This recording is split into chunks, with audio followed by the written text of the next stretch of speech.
여러분 반갑습니다. 계시탐정 장전도사입니다. 오늘 여러분께 말씀드린 출애굽기 두 번째 이야기 이집트 왕자 모세에 대해서 여러분과 함께 썰을 풀어보겠습니다. 출애굽기는 간단해요. 딱 3부작밖에 안 됩니다. 이거 끝나고 다음 편이면 출애굽기 끝이에요. 왜냐?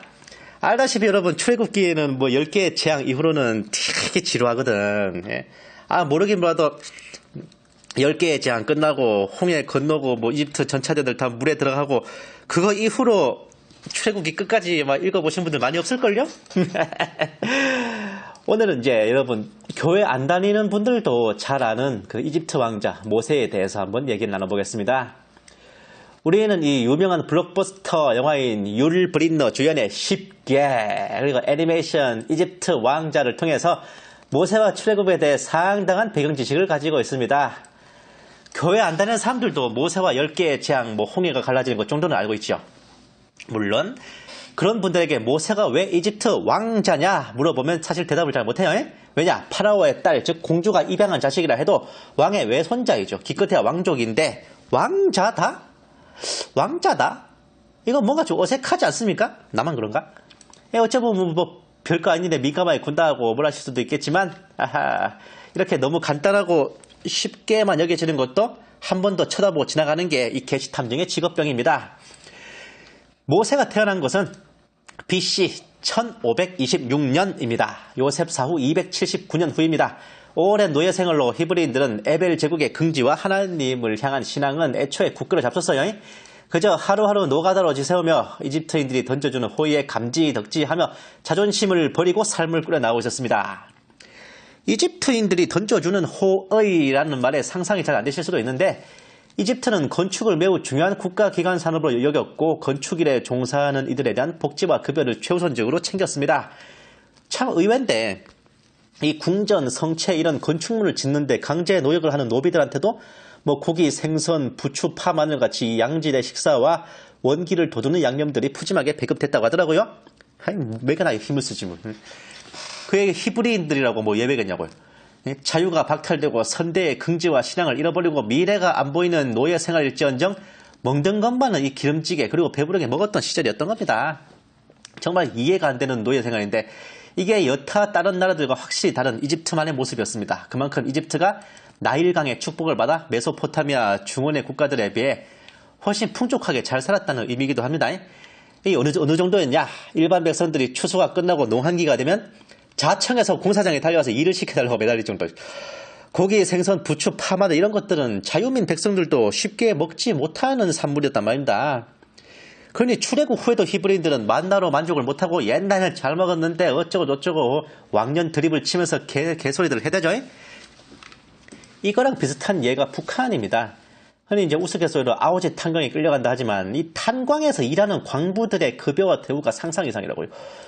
예를 들어 95년도 기준으로 봤을 때 북한의 노동당 중간 간부 과장급 월급이 180원인데 광부의 월급이 150원입니다.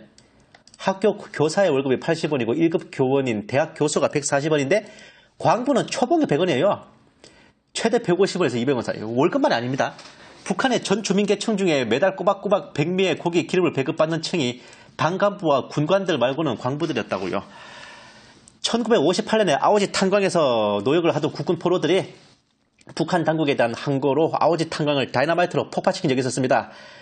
이 당시에는 광부들 상당수가 이제 돌아오지 못했던 국군 포로들이었죠. 이 김일성이 광부들을 달래기 위해 월급과 식생활은 공군의 전투기 조종사 수준으로 보장하고 40살이 넘으면 연금을 지급하여 일을 하지 않아도 생계를 책임지겠다고 약속했던 겁니다. 이게 1990년대까지는 어떻게 유지가 됐어요. 북한의 전 노동계층 중에 가장 빠른 정년에 최우선적인 연금 지급을 보장받았습니다. 제가 이거 어떻게 하냐면은 94년에 돌아온 탈북 국군포로 1호인 조창호 중위님의 회고록을 제가 가지고 있어요. 그 책에서 이분이 자강도의 호화탄광에서 일했는데 40살이 넘은 후에는 은퇴해서 연금을 받았다고 본인도 회고록에 적어놓고 있거든요. 삼천포로 많이 흘러갔습니다. 아무튼 이러한 당시의 상황에서 히브리인들은 이집트의 국고성 비돔과 라암셋을 건축하는 데 열중하고 있었습니다. 이집트 18왕조의 초대 파라오인 아흐모세 1세는 BC 1546년에 죽었고 아들인 아멘호텝 1세가 즉위해서 BC 1524년까지 다스렸어요. 그가 죽은 후에 아들인 투트모세 1세가 즉위해서 BC 1518년까지 다스렸고 모세가 태어난 때가 바로 투트모세 1세의 치하였습니다. 그나마 선대왕들이 진행했던 히브리 민족 말살 정책이 시퍼렇게 살아있을 때여서 모세도 태어나자마자 갈대 상자에 넣어져 나일강에 던졌습니다. 그러나 정말 운이 좋게도 마침 강으로 목욕을 하러 나온 선녀가 아니라 그 파라오의 딸에게 발견이 되죠. 재수 좋은 놈은 자다가도 떡 먹을 생긴다는데 역시 될 놈은 됩니다. 하나님이 보호하사 모세를 보자마자 삘이 꽂힌 파라오의 딸은 그 자리에서 모세를 입양할 생각하고 그 장면을 지켜보던 모세의 누나는 애 봐줄 베이비시터 구해준다는 핑계로 다시 모세를 되찾습니다. 이 장면이 정말 중요한데 바로 어린 시절을 모세는 어머니의 양육 속에 자라게 된 것입니다. 그러니 그가 자신의 핏줄을 따라 히브리인들에게로 돌아간 것은 당연한 수순이죠. 어머니의 어릴 적 가르침이 왜 중요하냐고요? 우리 유명한 찬송가 되지 않습니까? 나의 사랑하는 책 비록 헤어졌으나 어머니의 무릎 위에 앉아서. 어릴 때 어머니가 무릎 위에 나를 앉혀놓고 들려주셨던 성경책 소리에 내가 나이 들어서까지 믿음을 안 잊어버렸다. 그런 내용의 찬송가가 있을 정도란 말입니다. 여기까지는 다 아시는 내용입니다.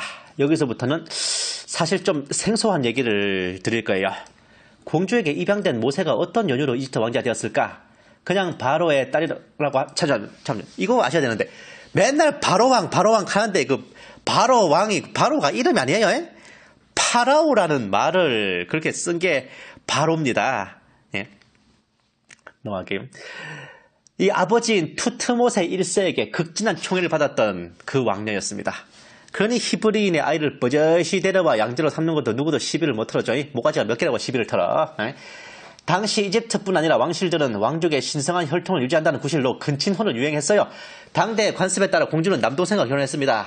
우리나라 고려제국 시절에도 황실은 이복 남매 간의 결혼이 일상적이었다고요. 이 남동생이 투트모세 2세입니다. 모세는 공주의 아들이자 왕비의 아들이기에 자동적으로 왕의 아들, 즉 이집트 왕자가 된 것입니다. 모세가 이집트 왕자가 된 것에는 이런 곡절이 있었죠. 하지만 여기서 끝이 아닙니다. 모세의 양아버지 되는 파라오 투트모세 2세는 BC 1518년에 즉위해서 14년 뒤인 BC 1504년에 사망합니다.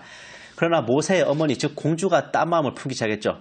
앞에서 이 공주가 그냥 공주가 아니라고 한 것은 그녀가 아버지에게 극진한 총애를 받아 세도가 당당했기 때문만은 아닙니다. 그녀가 바로 이집트 역사상 최초의 여성 파라오인 하트셉수트입니다. 남편이자 남동생인 투트모세 2세는 사망하기 전부터 이미 병약했어요. 정사를 아내이자 누나인 하트셉수트에게 맡겨놓고 있었고 하트셉수트는 투트모세 2세가 죽자마자 친아들인 투트모세 3세를 즉위시켜 수렴 청정을 시작했습니다. 아마 제가 생각했을 때는 모세를 입양할 때 이미 공주와 결혼한 상태로 투트모세 3세가 태어나 있었고 모세는 둘째였지 않았을까. 대개 이 설을 인정해서 만화 애니메이션 이집트 왕자에서도 모세는 람세스 2세의 동생으로 나오죠. 만약 그게 아니라면 투트모세 2세가 자기 친아들을 이제 서자인 모세 대신에 태자로 책봉했거나 그랬을 겁니다. 하지만 야망이 컸던 하트셉수트는 섭정으로 만족 안 했어요. 마침내 투트모세 3세 재위 6년째인 BC 1498년에 쿠데타를 일으킵니다. 아들인 투트모세 3세를 유폐시키고 본인이 직접 왕위에 올라 통치를 하죠. 병약한 남편을 배제하고 정사를 농단하다 남편이 죽자 아들을 왕위에 올렸다가 곧 그 바지 사장을 폐하고 자신의 왕위에 오른다는 것 완전히 당나라의 척천무후와 토치와는 다르지 않습니다. 척천무후가 당나라판 하트셉수트죠. 당연한 얘기지만 어머니가 여왕이 됐으니 모세도 팔자 폈을 거는 안 봐도 비디오입니다.